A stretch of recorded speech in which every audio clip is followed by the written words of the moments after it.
Well, I met His Holiness Karmapa in 1974 in Oakland.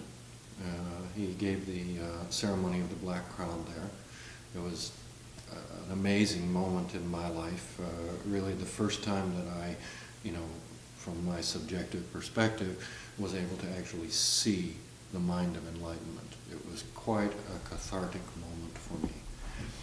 Then it was in 1978, I think. Yeah, I mean, the 1978, we were already a couple, and we were just walking down the street in Chicago, and this is pre-nice Xerox, so this was one of those thermal Xeroxes that was kind of fading a little bit, and someone had taped it to like the light post, and they were kind of taped on there that there was going to be this talk by this Tibetan teacher, and it was a picture of the face of Khenpo Karthar Rinpoche, and both of us just stopped in our tracks and looked.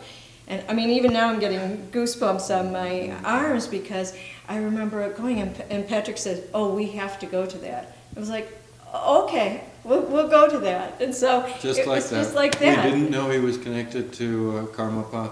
We didn't know anything about him. It was just nothing. like, boom, we need to go to this.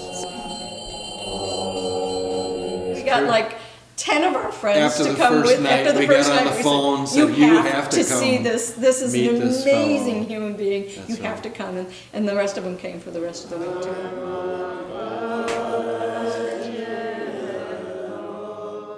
And so then in that particular visit, the other very, very big connection for us with the 16th Karmapa is that we were allowed to go through the reception line, but we were told that we would have to be the very last people, and that if the line got cut off, then that's just how it is, because we were not really invited, we were kind of like added on.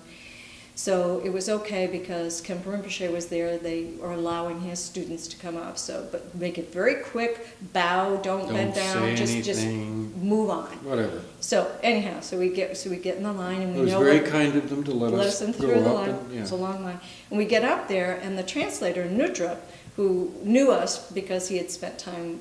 Obviously, he was the primary translator for Khenpo Rinpoche at that time. And he whispers something in Karmapa's ear, which was in Tibetan, I wouldn't even have known. And the next thing I know, and we're standing like right next to each other, and we just bow down like this. Karmapa reaches out and grabs our hands and puts them together like this, and he takes his hands on top and bottom and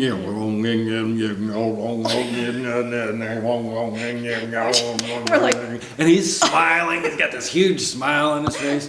and I'm like, okay. And then we walk away, and then later, I said to Nudrup, "What did you say to him?" And what did he say? And what did he say? What was that? And so Nudrup told His Holiness that we were students of Khenpo Rinpoche, and that we were engaged to be married. And then His Holiness took our hands together and did a special blessing, for us. And what he evidently said to Nordrup, what Nordrup told us he said, was that he was so happy that we had found each other because we were long-time Dharma friends. So he was very happy to have us there. We feel very, very fortunate to be able to participate in the, I think it's called the Planned Giving Program here at KTD. Because it is an amazing opportunity for us to gain merit, virtue that we can then offer up, for the benefit of all. And more than that, it's obvious direct benefit. There's so many people that we see come here over the years that are transformed by the experience of coming here. I think of our goddaughter. Yes. you know. who really did not. Her parents are also Tibetan Buddhists. They were part of the original group That's that, right. met Khenpo Karthar Rinpoche in 1978. So it was funny to watch a young one come in and just be really resistant and whatever. And then sometime by college, she just... Amazing. Particularly, she came here, she met Khenpo Khenpo Rinpoche Rinpoche. as She a took young refuge. adult. Right. She recognized him, she saw the benefit, she took refuge, she took the Bodhisattva vow, began her practice. She's now a very dedicated practitioner. Her whole vibration, her whole presentation in the world is like, you wouldn't recognize her from when she was an adolescent to today. So that's like a very good example of how one generation passes into the next generation, and you hope you do leave that legacy, that what has transformed our lives. Now, we were in our 20s when we met Khenpo Karthar Rinpoche and when we started to become really involved. So to now watch another generation in their 20s start out, and you hope that their lives can be as incredibly blessed.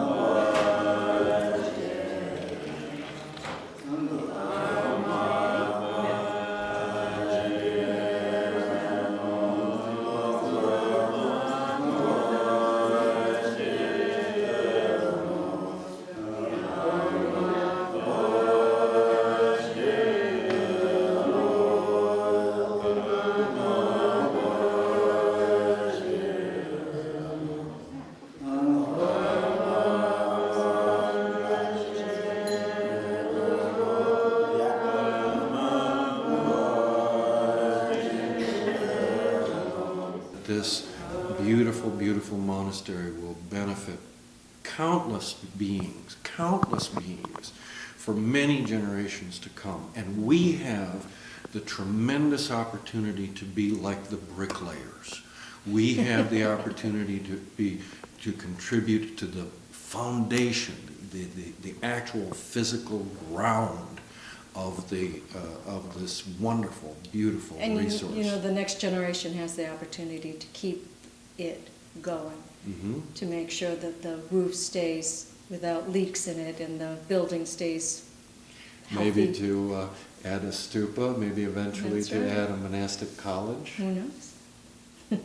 We have been blessed to observe this beautiful monastery grow from a very humble origin into a beautiful gompa, a beautiful shrine room, and then expand out beyond that into a real monastery complex. And witness visits by His Holiness the Dalai Lama, yeah. 2 visits by the Karmapa. Of course, I was going in chronological sequence. The Sakya Tritsen, the Dalai Lama, so many great, great lamas of Tibetan Buddhism have come here, and it's not an accident. This is really a very special, very sacred place. Yeah. Of course, made sacred by their visits, but also that it was sacred before they came. They came because it is a sacred place.